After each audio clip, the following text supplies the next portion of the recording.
మనం ప్రార్థన చేస్తే మన కుటుంబ పరిస్థితులు మారవా?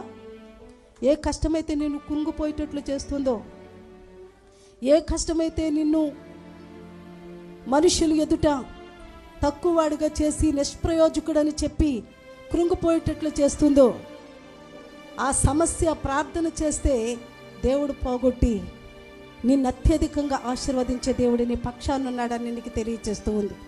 మనం మోకరించి ప్రార్థన చేయాలి. మోషే ప్రార్థన చేశాడు, గొప్ప అద్భుతాలు చేశాడు. ఇంకా యెహోషువ ప్రార్థన చేశాడు, జయ జీవితాన్ని సంపాదించుకున్నాడు. ఈ దినము ప్రభు అంటున్నాడు, నిన్న నేడు ఏకరీతిగా ఉన్నాను, వారికి చేసినట్లే మీకు కూడా చేయడానికి నేను ఇష్టపడుతూ ఉన్నానని ప్రభు మనకు చెప్తూ ఉండగా, మనం మోకరించి ప్రభు సన్నిధిలో ప్రార్థన చేయక అనేక అపజయాలకు మనం గురైపోతున్నాం. అనేక సార్లు ఓడిపోయాను ప్రభు అని అనుకుంటూ ఉన్నాం.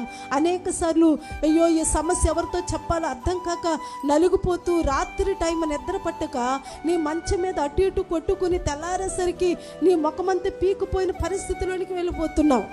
కానీ ప్రభు అంటున్నాడు, నువ్వు మోకరించి ప్రార్థన చేయి. నీ ప్రార్థన నీ కుటుంబ